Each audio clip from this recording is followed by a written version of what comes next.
Thank you, Your Honor. We are present in State of Ohio versus Roxanne Badker on case number 25 CR 513. We are here today for purposes of sentencing.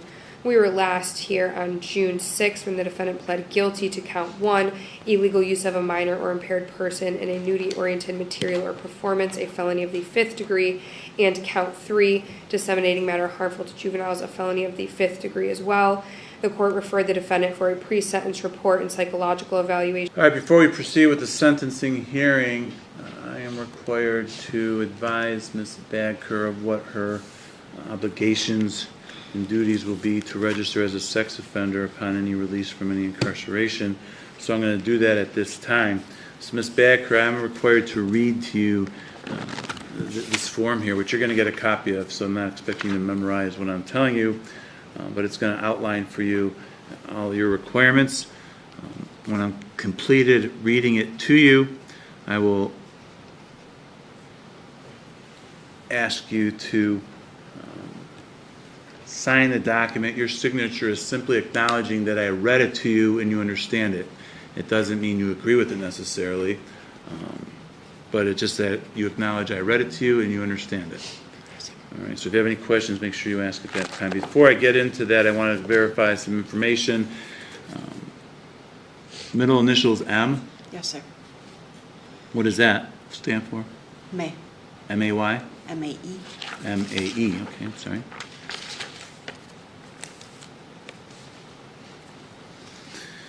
And your expected residence address is 211 Maplewood Avenue in DeKalb, Illinois. Yes, sir. What's the zip code there? 60115. 60115. And your phone number 630-806-5491. Yes, sir. And social security number 325-785875. Yes, sir.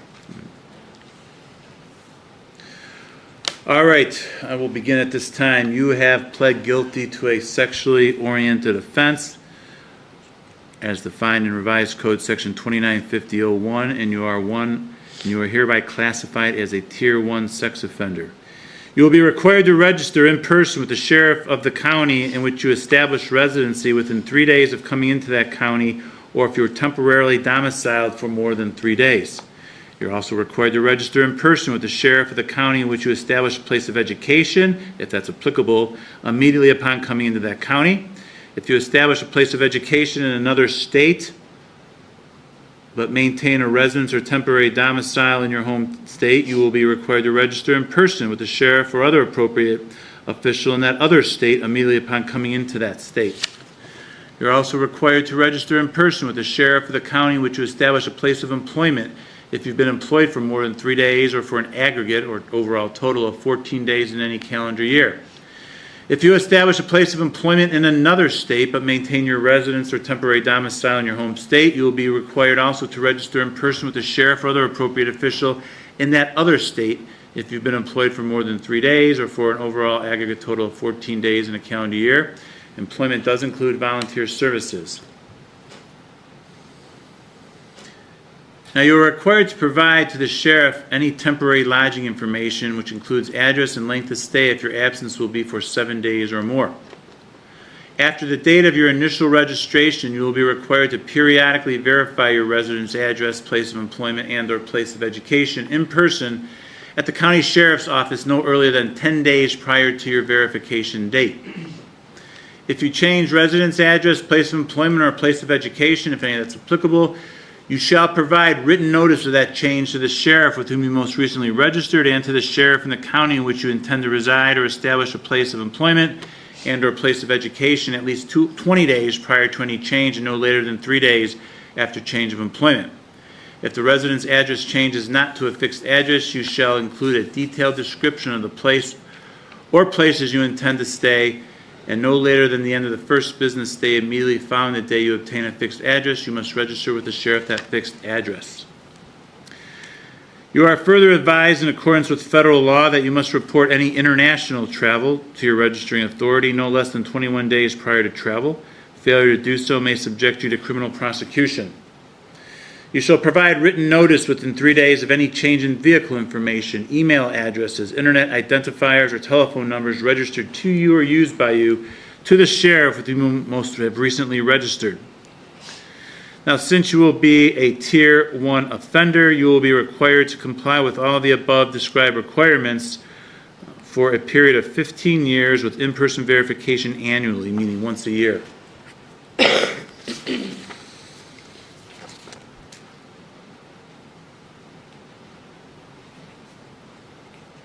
Now, since your expected residence address, as stated above, is in DeKalb, Illinois, or that's DeKalb County, actually, right? Yes, sir. DeKalb County, you will register in person no later than 3 days after release from any incarceration with that county sheriff's office, which I believe is located at 700 West Lincoln Highway in DeKalb, Illinois. Now, your failure to register, your failure to verify your residence at the specified times, or your failure to provide any notice of change in residence address or other required information will result in further additional criminal prosecution. You understand that? Yes, sir. All right, do you have any questions for me regarding these responsibilities or requirements that you're going to be obligated to follow? No, sir. All right, then I'm going to hand you at this time, my bailiff will hand it to you, the form I just read to you. On line 11, it reads, I acknowledge that the above requirements have been explained to me and that I must abide by all the provisions of the Ohio Revised Code, Chapter 2950, which is the section of our revised code that sets forth what I just read to you. So I'm going to ask you to place your signature on line 11. It's already got the date in there, which is today's date, July 7th. But again, this is Ms. Backer, you just signed the document that had just been handed back to me? Yes, sir. I am going to place my signature now on line 12, which reads that I specifically inform the offender of her duties as set forth above, and she indicated to me an understanding of those duties. Place my signature, and then we'll get this back to the bailiff. I'm going to ask that you make 1, 2, 3 copies of this, 4 copies of it, and then we'll get your copy before the end of the hearing. Thank you, sir. All right, with that matter having been addressed, Ms. Tomazik, is there any reason we should not proceed to sentencing? Your Honor, we're prepared to proceed with sentencing. Is there anything you want to say on behalf of your client? Yes, thank you, Your Honor. We'd like to ask the court today to allow Ms. Backer a chance on community control sanctions. Speak with Ms. Backer, she has no criminal history. She doesn't even have a traffic offense. This is her first time ever being in trouble. Ms. Backer and I have had many, many conversations. It's clear to me that she, throughout this entire process, has been very scared. Based on my conversations initially, it took her some time to fully understand the severity of these charges. It took some time to build up rapport because, like I said, she's never been in this situation before. So it did take some time for her to build that rapport with me and be able to admit what happened and understand the severity of it. I think she is still having a little bit of a difficult time with it. Her entire support system is in Illinois, so if Your Honor would allow her community control, we would ask for it to be transferred to Illinois, to her hometown.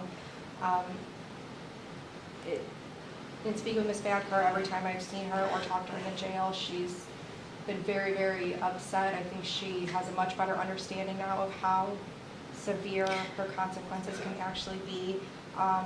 She knows she lost her job. Her main priority is to find a new job and get home to her kids, to be a support system for her kids. Her 14-year-old son, Ms. Backer is the only parental figure in his life. She does live with her friend Rebecca and one of the other kids' fathers, but overall with the parent, Ms. Backer is the only parent for her 14-year-old. I've received letters from her family and some of her close friends. I did forward those to the court. They describe Ms. Backer as a person who's willing to help others as best she can and to advocate for others any chance she gets. They describe her as a loving mother and friend and willing to do anything for anybody. So we would just like to ask to allow Ms. Backer a chance on community control. She's fully, at least with me, she is fully aware how serious her conduct is. And like I said, I think she's just had a very difficult time with this because she's never been in this situation before, so she has a hard time building that rapport with others and admitting to what has happened here. Thank you. Thank you. Ms. Backer, you have the right to address this court before your sentence. You can say anything you want. Is there anything you want to say at this time? I'm sorry for what I did. What'd you do? I sent inappropriate photos to an underage child. I'm sorry for what I did. Am I allowed to address his mother? Sorry? Am I allowed to address his mother? You can say whatever you want to say. Kelly, I'm sorry. I can't.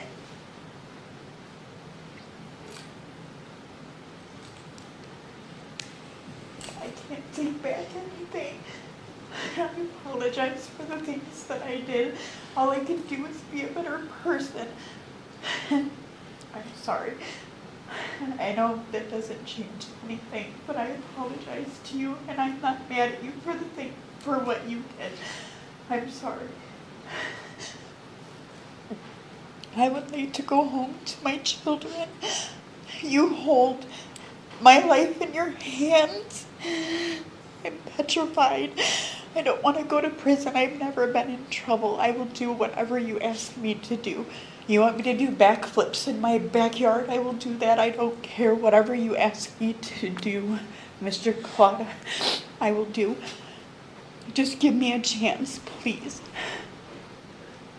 I have a 6-year-old, an 8-year-old, and a 14-year-old. A 14-year-old, right? Yes, sir. The same age as the boy involved here. I know. What if someone is doing what you did with this 14-year-old boy to your 14-year-old boy? I'm sorry. What if there was some 44-year-old woman who I was know. engaging in conduct that you engaged in with your 14-year-old boy? I know, and I don't. You know what? I know what I did was wrong. They did a no contact order, and I put it behind me over a There year shouldn't be a ago. need for a no contact order. I understand that, sir. You drove in from Chicago or Illinois, wherever DeKalb is, to meet with the 14-year-old boy. Now you deny all that. This is all because you were being a good mother and you were bringing your son to visit with this boy that he met online, and you were just being the good chaperone mother to watch over them. I never said that, sir.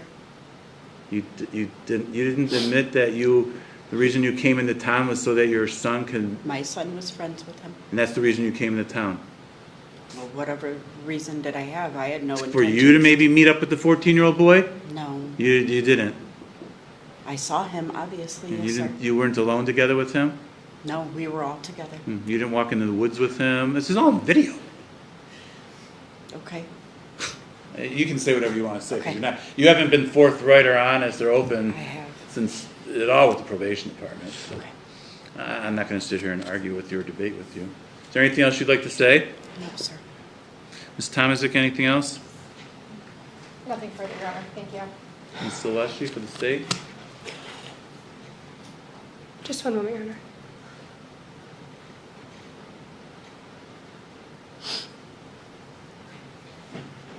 Your Honor, prior to addressing the court, the victim's mother is here and would like to speak. Okay, sure. I did receive your victim impact statement, and I've read that, but you're certainly permitted and welcome to speak here in open court as well. So take your time and say what you'd like me to know. Thank you, Your Honor.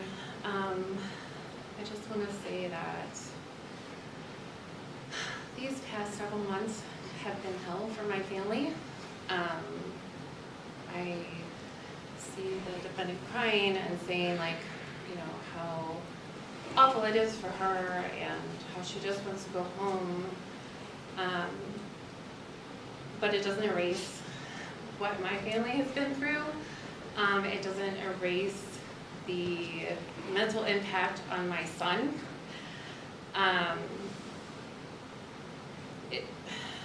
He's gonna remember this probably the rest of his life. He's just now like starting to understand that this wasn't okay, like this wasn't real. This wasn't a real relationship. It makes me a little bit upset to hear her lie and say that the reason for her coming over 6 hours was not for her to see my son, because that was exactly the reason why she drove across state lines. As there was so much evidence that I viewed myself as well as the police and detectives between the text messages and the computer chats. She even stated that she knew what she was doing was wrong. She had said that she would go to prison, that she would lose her job, she'd lose her kids, she would be on the sex offender registry, and still the conversations kept going on and on between them about how they loved each other so much and they were going to find a way to be together after all of this. And my son actually thought that, like, he was in love with her and that she was in love with him. I mean, he was just a 14-year-old boy. So I personally feel like I was violated. What you said as far as how would you feel if some 44-year-old person did this to your 14-year-old kid? Like, yes, exactly. Like, Ms. Badker is 5 years older than I am, and she's engaging in this with a child that's the same age as her child. Like, she has another child, well, an adult child that's older than my son. Like, I could never imagine trying to pursue a relationship with somebody younger than than one of my children. Like, there's just no way that anybody could know that it's not wrong, or to not know that it's wrong. So I hope that you do take into consideration, what the information that you've, reviewed, and again, it's just, I don't know if you're a parent, but if you are, like, it's just to try to put yourself in those shoes. If somebody tried to violate your child, or take advantage of them, like, how you would feel, so I just, thank All right, you. thank you. Ms. Lesher for the State of Ohio. Thank you, Your Honor. One thing that stood out to me when I read the pre-sentence report in this case is that the defendant claimed that she was trying to mentor the victim. I think she kind of used that word or phrase repeatedly, and this is not only absurd, but it's wholly inconsistent with the evidence in this case. It defies logic to think that a 43-year-old woman who exchanged sexually explicit messages, photographs, and videos with a 14-year-old boy was acting in any way in a mentoring capacity. And the fact that she said this, I think, demonstrates a fundamental lack of understanding and accountability on her part. And some of those messages, and again, these are going to be the defendant's words, not mine, but just some of the things that she was saying to the victim in this case is, you want me to tell you how amazing it's going to feel when I feel you deep inside me, moaning your name, telling you how good you feel. Later that same day, talk to me if you ever want head from me. Then there's a lengthy conversation at one point where the defendant talks about putting a ruler in her mouth to measure how much of the victim's penis she can fit in her mouth, and solicits a picture of his penis for comparison. There's a lot of discussion about love and marriage and what their life will look like in the future. This is not mentoring. There is no world in which that could be considered mentoring a child who is around the same age as her own kid. And then to make matters worse, she schemes up this plan to come here from Chicago to meet up with the victim. The plan was to lie to the victim's parents to say that the victim would be hanging out with her son, again, who's close in age to the victim's age. And she drives here with her own family, her own kids. She rents a hotel room, and she meets up with the victim. And to continue on with this charade, this scheme, she even met the victim's parents. She met her in the parking lot. She greeted her. She chatted her up in an effort to put the victim's mother at ease about leaving him alone at the park with supposedly what was to be her son.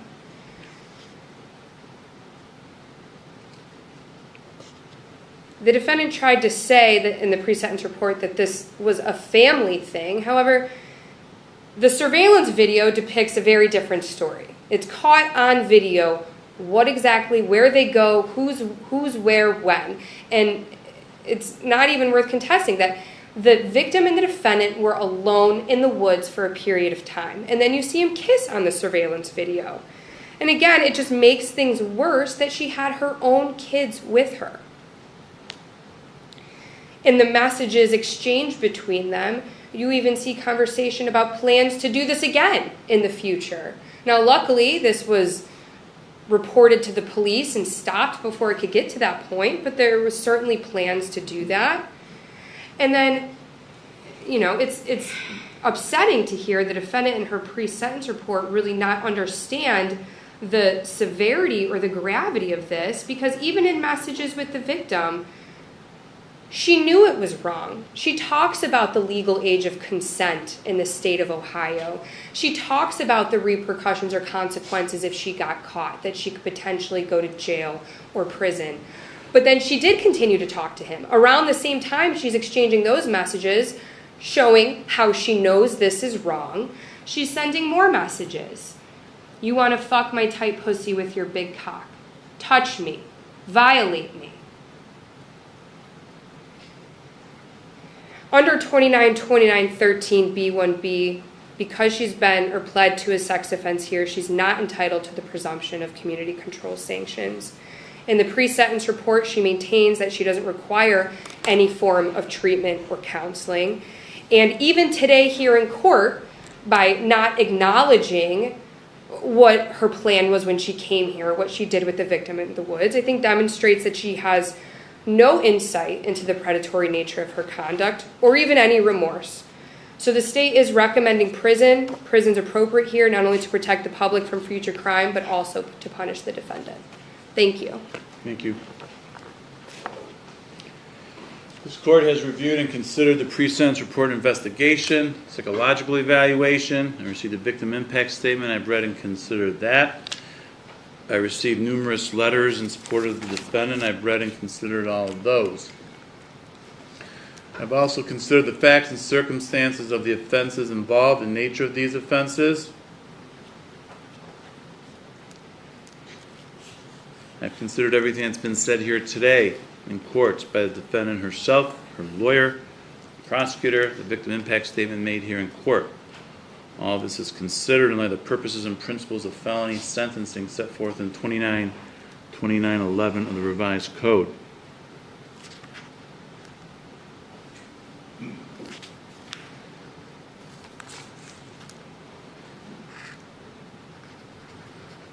I've also considered the factors under 2912, factors indicating the conduct is more or less serious. Factors indicating the conduct is more serious. It's the fact that the defendant, there's 30-year age difference between the two here. Many of these cases, most of these cases we see, there's not that big of a gap between the age of the adult and the age of the minor involved.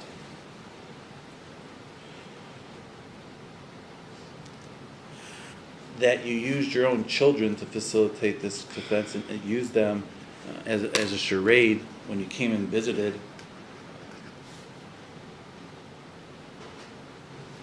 Your own child's the same age as the purported victim, not as the victim in this case. And you use them in these circumstances.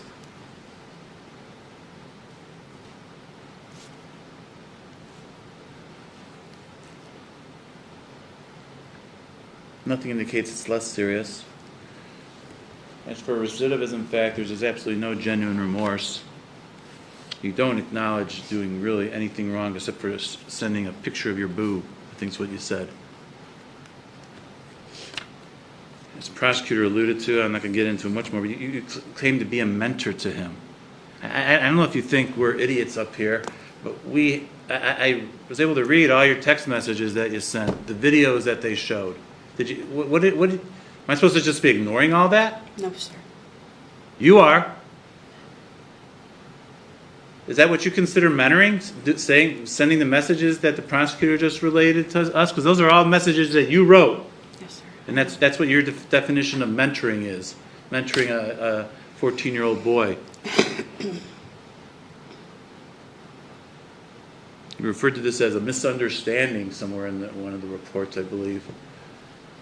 Well, I don't know what we misunderstood.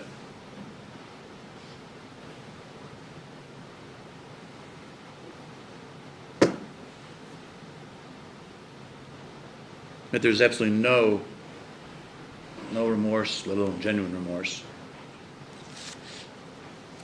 There's also significant issues here that you don't believe you need any help with or any treatment with. Okay, you're just a caring adult that looks to help younger kids out. And this is your definition of helping them out, apparently. As for factors indicating recidivism is less likely, there's no prior convictions. You led a law-abiding life your entire life up until this. Under 2913B1, the court notes this is a sex offense, both of these charges, which overrides any presumption for community control and permits the court to impose a prison term. Prison certainly is consistent with the purposes and principles of sentencing, and there's no way the court can make a finding you're amenable to community control sanctions. You don't think you did anything wrong, except for sending a picture of your boob, and it went way beyond that. Therefore, it will be the sentence of this court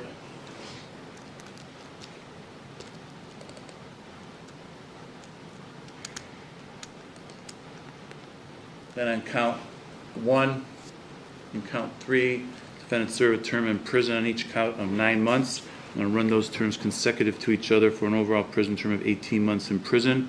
You have credit for 56 days you've already served. Need to advise you upon your release from prison, you'll be placed on post-release control for 5 years. If you violate any of the conditions of your post-release control, the parole authority can return you to prison as punishment for violating their rules for another 9 months for each violation you commit, up to an overall maximum of 50% or half of the term I just imposed. Any additional prison term imposed for violating post-release control is being imposed as part of the sentence at this time. Court will dismiss count 2 as agreed upon. Court disapproves the defendant's placement in a program of shock incarceration, intensive prison program, transfer to transitional control. Defendant's ordered to pay all costs.